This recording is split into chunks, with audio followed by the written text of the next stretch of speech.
Private Lender Podcast, Episode 14. The Private Lender Podcast quote of the day comes to us from Peter Lynch, who said, "Know what you own and know why you own it." This is the Private Lender Podcast, the show that shares practical advice and know-how for new and seasoned lenders. From private mortgages on single-family houses to joint ventures on commercial projects and beyond. Discover details about investment vehicles that you won't find at your local bank or online broker. Listen and learn from private lenders and real estate investors, as well as from professionals and entrepreneurs, as they share the details, strategies, and the insight that allows for successful and prosperous lending. Now, get ready to increase your ROI. Here's your host, Keith Baker. Hey, Lender Nation. Welcome back to the Private Lender Podcast. I'm your host, Keith Baker, and I just want to say thank you for sharing your time with me today. Got an interesting interview with Landon Rothstein today. He's a local Houston area heavy hitter when it comes to real estate, and he's partnered up with one of the premier investors in the Houston area, and they've created, that's Ray Sasser, and they created 713 Houston Area Real Estate Networking, who is a sponsor of this show. In addition, Landon is a partner in Asset REI LLC with myself. So, full disclosure, I've known Landon quite a while, and I think you'll hear why we get along and we are partners. We tend to cut up a little bit. I want to go ahead and apologize ahead of time that I'm having some audio issues, some difficulties with the quality and software and whatnot. I'm a one-man shop, and I got to learn it all. So it's going to take a little bit of time, and you'll hear my voice kind of reverb and echo while Landon was on the phone during this interview. We had some computer issues, so Landon was using a telephone. So please forgive those, but I think the quality is good enough to where it's worth the occasional nuisance and annoyance. But before we get into the interview with Landon, I'd like to take a moment and thank our sponsors. The Private Lender Podcast is proudly sponsored by the following. The Realty Investment Community of Houston, or Rich Club, is the premier real estate association in Southeast Texas. The Rich Club provides its members with the education, resources, leads, and networking they need to earn more wealth with their real estate investments. The Rich Club has helped thousands of real estate investors realize their full potential, and they are ready to help you. Visit their website at richclub.org for more details. That's richclub.org. 713 Houston Area Real Estate Networking with Landon Rothstein and Ray Sasser. Come out and experience one of the fastest growing meetups of real estate investors. Visit privatelenderpodcast.com/sponsors for more information regarding 713 Houston Area Real Estate Networking Meetup. And now, back to the show. Okay, I want to thank the Rich Club and 713 Networking for sponsoring the Private Lender Podcast. And speaking of the 713 Networking Meetup, let's get straight to the interview with Landon Rothstein. Joining us today is Landon Rothstein, a Houston area heavy hitter when it comes to real estate investing. And he also happens to be a partner of mine. So Landon, welcome to the Private Lender Podcast. Thank you, Keith. Great to have you. And looking forward to a great conversation. I know you got some interesting things, some events coming up we'll get to towards the end of the show. But if you can, just for the listeners, give us a little bit of your background and how you got to be the rock star real estate investor that you are.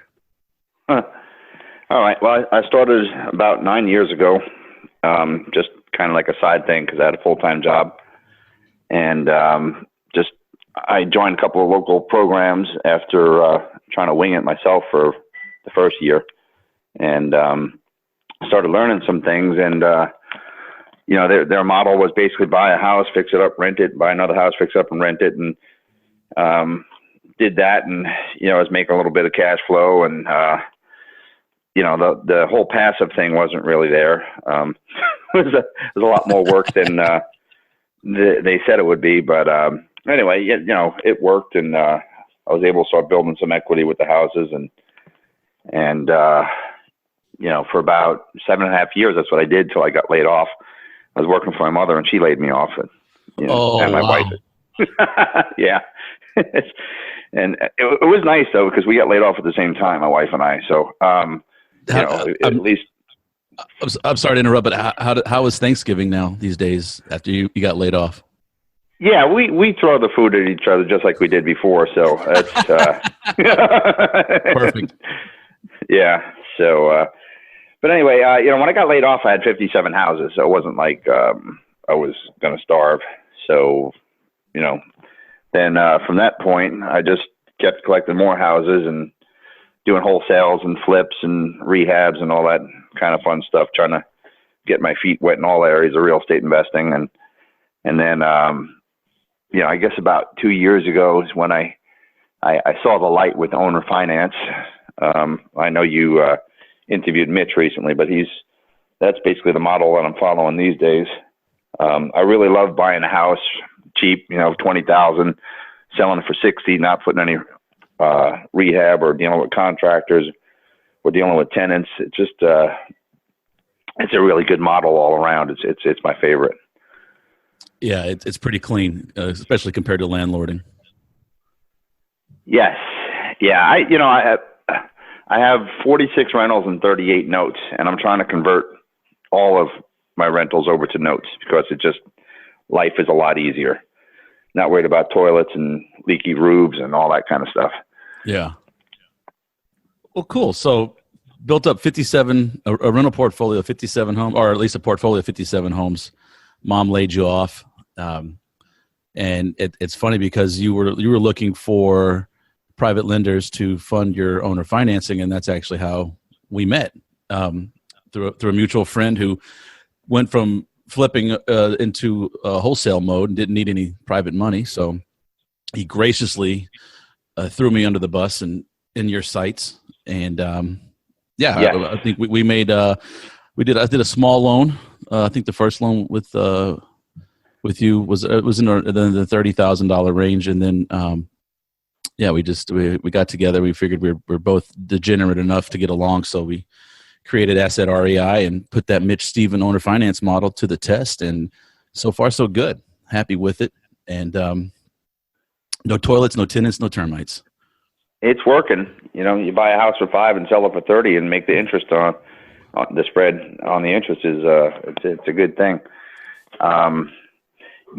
So I thought that was kind of funny when I threw it out to Chris. I was like, hey, you got any private lenders? And I always think to that Ron LeGrand saying where he says, give you one of my private lenders, I'll give you my wife first. Right. So I just threw it out there, and Chris like, yeah, I got somebody. And I was like, yeah, he's got to be pulling my leg. I didn't think he really had a private lender he was going to part with, because you know how it is in this business. It's like there's one investor. Well, there's 100 investors for every private lender. It seems like, Mm-hmm. They're all fighting over the private lenders.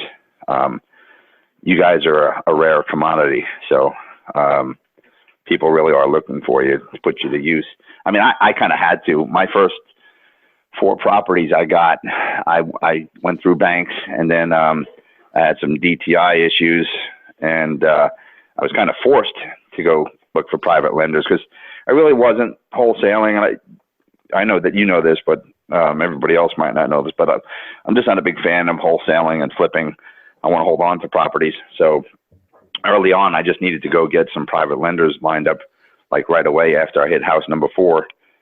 And I went and bought a list and did a mail out to over 5,000 people. Got a handful of people who responded, and some of them were kind of crazy. They wanted 18% and 16% and points and all this. And I found one guy who said, I'll do 10% and I'll give you loans for 15 and 20 years, which was music to my ears because I didn't want to have to worry about cashing them out or finding new financing in 6 months or a year with my model, with long-term buy and holds. So I've been working with him for about 8 years now, and life is good. After I had him, then I had other people approaching me saying, hey, I'd like to loan you money as well. So it just kind of snowballed. Nice. I just want to circle back when you're talking about the banks and DTI issues. Debt to income ratio was too far off for the conventional banks to loan to you anymore. Yeah. And most people in the business know this, like getting the first 4 is okay. It's pretty simple, but going for number 5, it gets a little difficult. And then if you do get past 5 and go to 10, then you're done. Fannie and Freddie are not going to back you after 10. Right. So, and I didn't even get to the 10. My debt to income ratio just did not support that at the time. and now I have too many houses to get the 10 conventional. So I just still have several conventional loans. I was able to put 4 loans in my wife's name. That helps. Yeah, and I recommend that to anybody. If you're not married, get married so you can put some loans in their name. Yeah, it doesn't cost any money. Right. My wife's in the background laughing. Yeah. That's great. That's funny. No, it was a dual purpose marrying her, just for that aspect, so I can get some loans, and also for my Spanish speaking buyers, because she's from Mexico. So I put her on. Here, honey, it's for you. Hey, I've seen it. It's great. Yeah. Oh, Spanish? Yes. No, I don't. Let me pass. Yeah, no hablo. Honey, it's Jose. He wants to talk to you. So, let's talk about a little bit. You got some success with one private lender, and it spreads word of mouth to where people are coming to you because they see, what a great model it is, and especially if somebody's got some money sitting in a CD or a savings account, and earning, in the past few years, what is it, 1.5% today, maybe 2% tops, and right, or the people in the bank are earning 0.25%. Yeah. So yeah, you're getting nothing if you got your money parked there. Or give it to somebody like yourself, who's out there, who's active, and that, I always say all investments have risk, but when you have an investment that's backed by, or in this case, secured, it's not secure, but it is secured by a piece of property, you're not going to go broke. Even if something horribly goes wrong, you still have an asset that has some type of value behind it. And that's what gets I think it's a mindset issue for a lot of people who get into private lending, and that's why I wanted to bring you on and kind of discuss, it's easy for a real estate investor to move away from banks in their mindset because the banks actually push them away. Like you said, you got 4 loans and now your debt to income ratio is out of whack for the bank. They're not going to loan to you. So you go to a private lender where the private lender still looks at the individual, but the most important thing is that asset or that property that is going to secure that loan. So in that sense, when you've met with other private lenders or people who want to be private lenders, what do you find is their number one question for you as the investor? What do they give? What's that question they put to you and then how do you respond and make them feel that, look, this is going to be, I don't want to use the word safe, but this is a good investment strategy to loan Landon Rothstein some money and have them put it to work. How do you coax how do you date your private lenders? How about that? How do you court them? I get them drunk and have some roofies on me, and he's not lying. It's usually good. He's not joking. He's not lying. You don't remember the first night we met, really? No, I know it was at Gabby's barbecue. That's the only thing I know. That's the only thing I remember. Yes. Yeah, and that is part of the bribery. I wine and dine them. I take them out to fancy restaurants like Gabby's. No, but seriously, I'm a firm believer of that old saying is true, first of all, where the lender, they're more concerned about being secure than how much profit they're making. They want to make sure they're getting their money back first, that it's safe.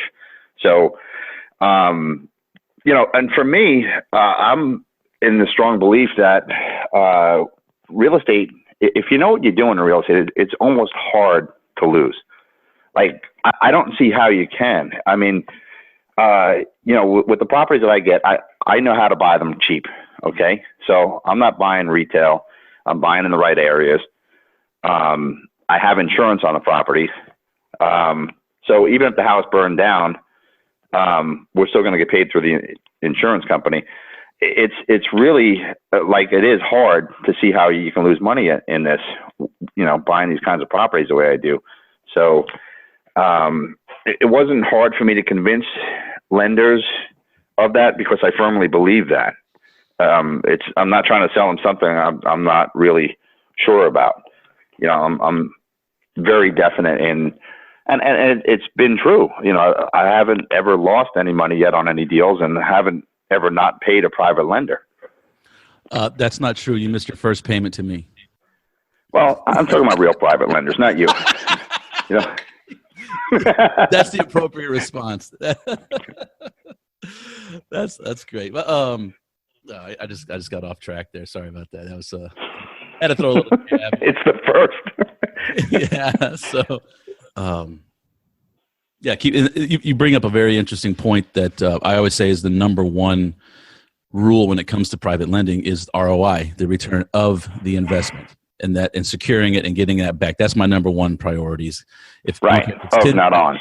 Yeah, Right. exactly. ROI, return on investment's important, but that's further down the list. I look at mitigating the risk as much as possible first and foremost, and that means the return of the investment. And you're absolutely right. That's kind of the mindset of a lender is I want to make sure I get at least my principal back if it's Right. 30,000 or whatever. Yeah, and look at it this way: with an investor who's got experience, like I said, I've been doing this for 9 years now. I know how to buy houses cheap. I know where to buy them and what to offer, and estimate rehab, all that kind of stuff. Then the house is insured, like we said, if it burns down. But then also with two of my biggest private lenders, I have life insurance. Even if I got into a car accident, they're still covered. There's almost like no way this can fail. Yeah, and it's a great strategy because let's use that as an example. If God forbid something happens, and you're not able to hold or continue holding that property or make the payments to the lender. The lender still has the lien on the property. Number one, he can worst case scenario he can foreclose and get the property back, go sell it and get his money back. And more than his money usually, because I'm buying it, 30, exactly. 40, 50 cents on the dollar. Yes. You're buying at a discount, and so when he does have to foreclose and take it back, usually he can get more than what he's got into it. And as private lenders, we keep our loan to value or LTV small enough, under definitely under market value, so that God forbid something does happen, we can dispose of the property quickly and get our money back. But then you've gone above and beyond and have the life insurance policies to, essentially cover your notes, not just, help out your wife in the case of your demise, but to help out your business and to protect your business. And that's a very smart thing and a very wise thing to have, because that goes a long way to making that lender feel very comfortable giving you their money. Yeah. And I don't offer it to everybody, so I hope nobody hears this podcast. Just kidding. I think people are starting to see why we're partners now. we don't know the meaning of sarcasm, but no. Anyway, but okay. Well, so you've also kind of want to talk to you about how you've gone from the employee lifestyle, so to speak, to the investor. And I still love the fact that you got laid off by your mom. I still think that's great. I laugh at it. But now you're in a position now. Like I said, you're a heavy hitter in the Houston real estate market because you and Ray Sasser have put together the 713 Houston Area Real Estate Networking Group. That is a sponsor of the podcast. So thank you for that. And I won't charge you for being on this show because you're sponsoring it. But talk a little bit about that, because this is kind of it's hard to. I was trying to think earlier, how am I going to present this? But this is like a huge shift. I think from like an investor to let's call it you've got some fame and some notoriety, and you guys are, but not like it's undue or unjust, because you guys, I know you bust your tail to put together a really good meetup group, and it is growing by leaps and bounds. So touch on that a little bit. I am kind of a big deal now in Houston. Landon has a lot of leather-bound books. It's very true. Yeah, I do. Yeah. Going back to going from the employee to entrepreneur, that was a big jump for me because I was always a W-2 employee my whole life, and it's just nice having a check coming in every week. It's a big lifestyle change going from employee to now employer. And it was scary, to be honest with you, because, now you have to hustle and, it's sink or swim time, and things don't always go the way they're planned in real estate or any other business, I guess. And things blow up and then you get kind of nervous. But, as I've just started collecting more and more properties and they're all producing income, that fear just went away. Because, let's say I'm averaging like $500 per property. you can have some mistakes in there, and you got so many other properties. Like I've got some vacancies right now, for example, but it doesn't hurt me so much because I've got so much income coming in from all the other properties. So it's all like everything else, a numbers game. And the more you collect and the more money producing properties you have, that fear of failure just diminishes. A success breeds confidence, doesn't it? In the morning. Yeah, absolutely. And for the investor and for the lender as well. Yeah, because there's a lot of things I've experienced in the past 9 years now that I'm not really getting surprised much anymore. I have spent over $100,000 on education, so I would learn and not have so many gotchas and things blow up in my face. And it's worked out well. I mean, I'm glad I spent that money in education because I wouldn't be where I am today if I didn't. But circling back to the 713 and my partnership with Ray, well, I guess most people probably around here know Ray Sasser, former president of the Rich Club. And he's like a walking dictionary or encyclopedia on real estate. Yes, he is. He's a good guy to be around. You got to have your notepad when you're around him. He's just so knowledgeable in all areas of real estate. And it's just amazing how much he knows it. So I feel really blessed to have him as a partner. So we started out just meeting and having my office and his office get together, and we were sharing ideas, and then we started inviting outside people, and it was about 14 or 15 months ago, and just every month it just kept getting bigger and bigger and bigger, where we had to change locations. First we were at a little Italian restaurant, then we went to a little Mexican restaurant, and we outgrew that. Now we're at a hotel where last month we had 220 people, and this month with Ronald Grand coming, we're probably going to have 300, 350 people. It's going to be our biggest event ever. And, for me, the journey with the 713 real estate group, it's just been great to hang out with people like Mitch Stephen, John Jackson. Now when these people come into town, they come stay at my place, and then they'll present at our group, and it's just a great thing all around. I get to pick the top leaders in the industry. I get to pick their mind, like Duncan Weirmans and Randy Hughes, the land trust guy. I really enjoy all of it. It's a lot of work. It took a lot of work to get here, but I really enjoyed it all. Yeah, and you touched on a very good point. Proximity is very powerful, and like you said with Ray, bring your notepad, just because he's just spitting out just so much knowledge local real estate. Real estate is local, and he certainly knows it. And an example of that was he had one of his students up in the Woodlands had a house. This is a couple of years ago, and they decided to kind of have like a little event, like come out to the house and we'll walk you through it. And the first thing he was like, Woodlands, the stucco, they have problems.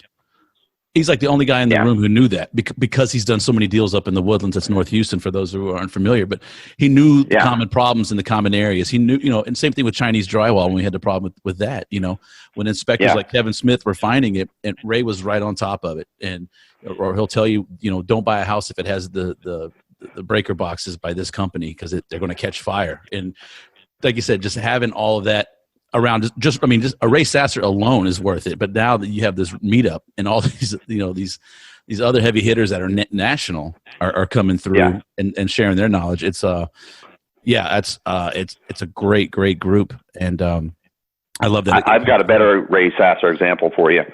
I was buying a house out in Huffman, and I was talking to the owner who had lived there since he was like literally 1 year old. He was in the house for over 35 years.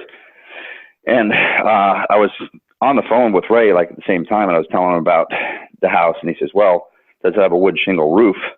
And I'm looking at a composition roof, and I asked the owner, I said, is there a wood shingle? And he says, no. And I said, well, are there wood shingles underneath? And he says, no. And Ray says, well, I don't believe that. He says, go up in the attic and take a look around, and if you see the wood strips, you'll know that it's a wood shingle roof. And sure enough, I went up in the attic and it was a wood shingle roof.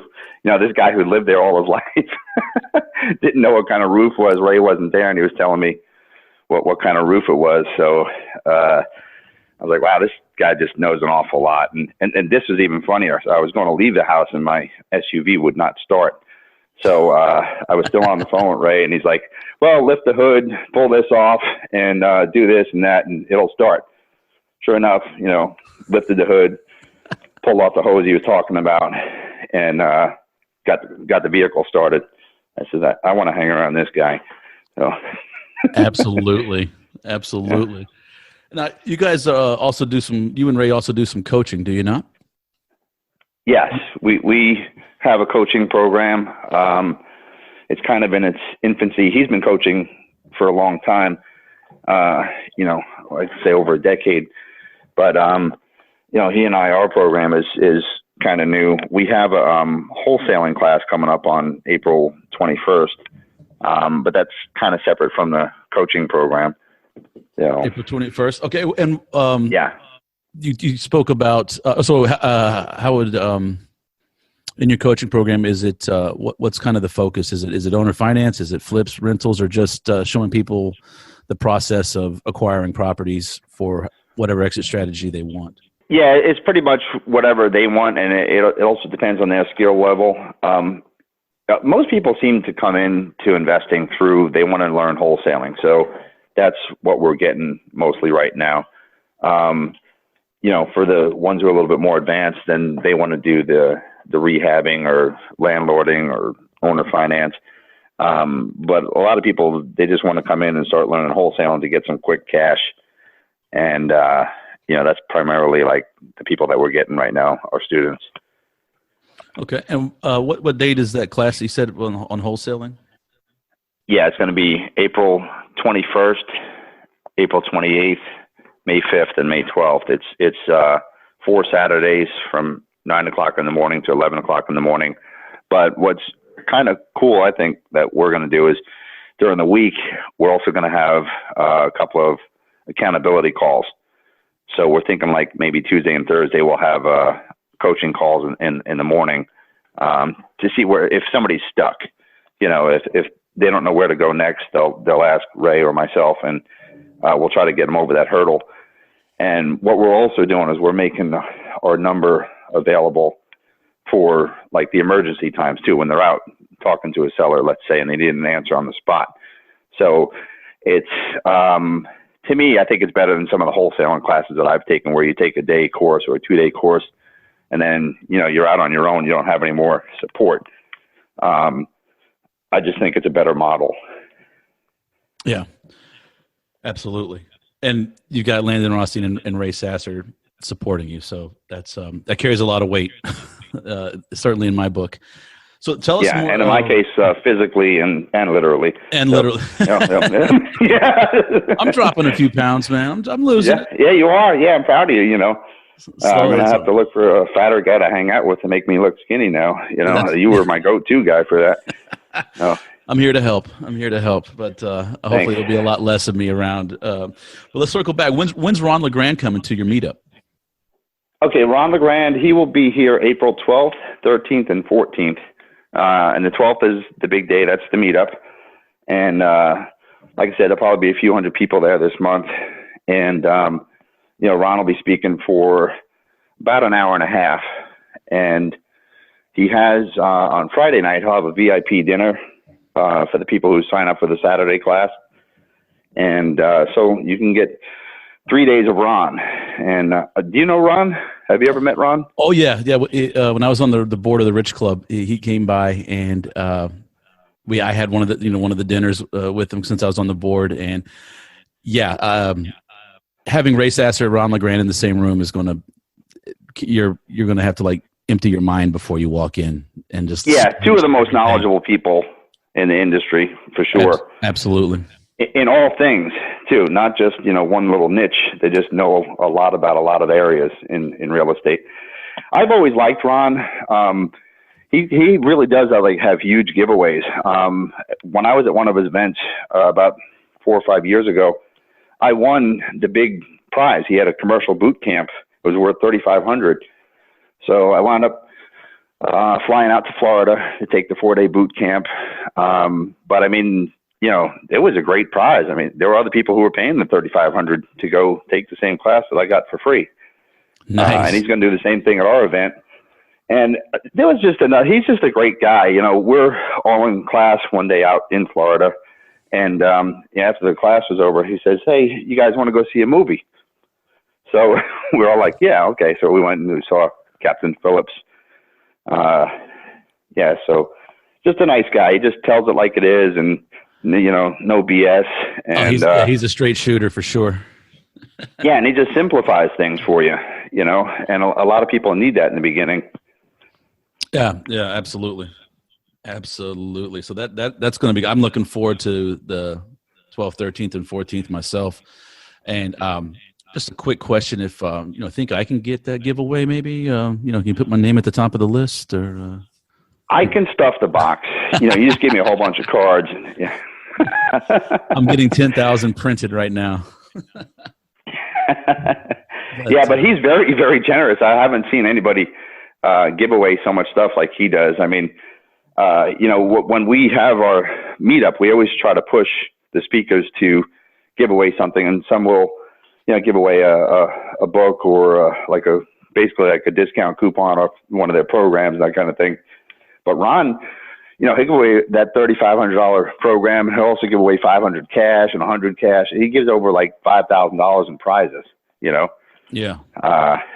He's pretty generous.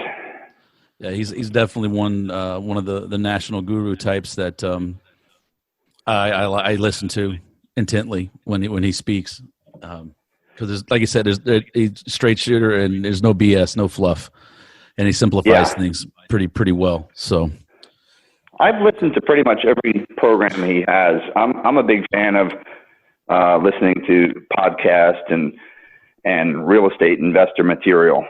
I'll drive around in the car and listen to CDs or MP3s, whatever, recordings of programs while I'm driving around, so I can learn the business better. You spend a lot of time in the car, might as well learn something while you're in there. No, absolutely. And yeah, in the Houston area, whether you're a W-2 employee and you're commuting or you're driving to look at houses, the odds are you're going to have a lot of time in the car, and you might as well make use of it. And that's how this podcast came to be.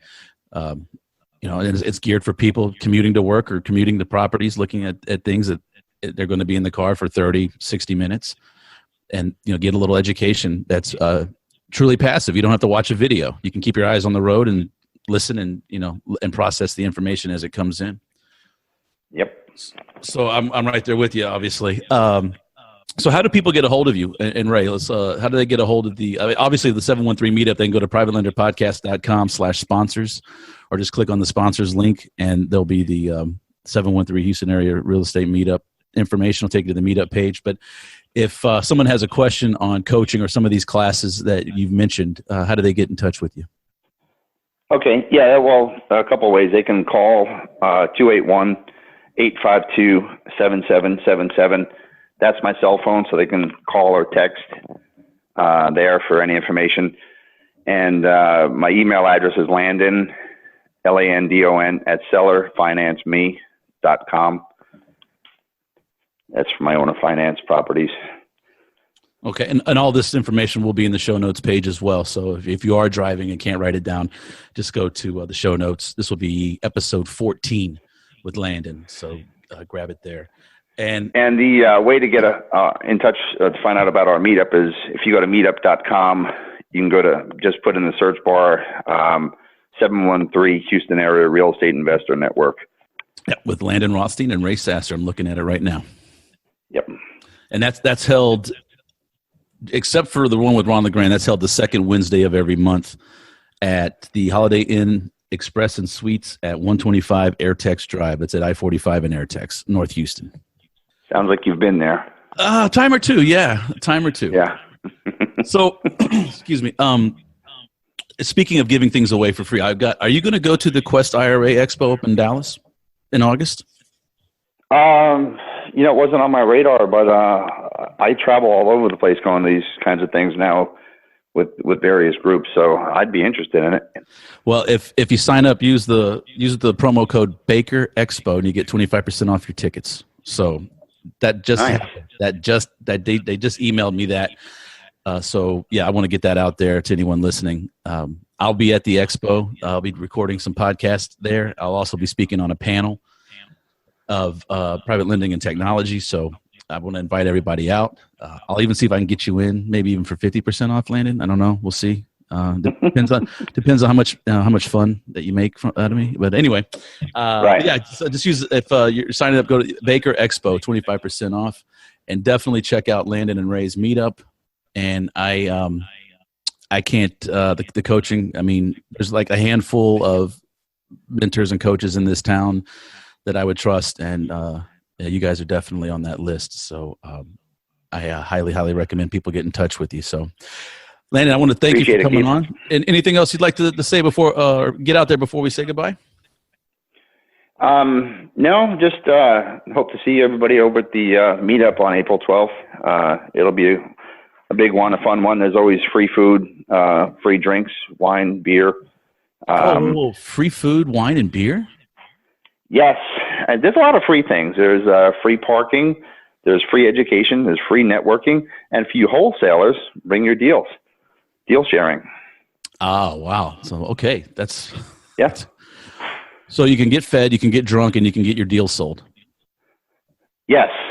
Maybe not in that order, but that's the idea. Okay.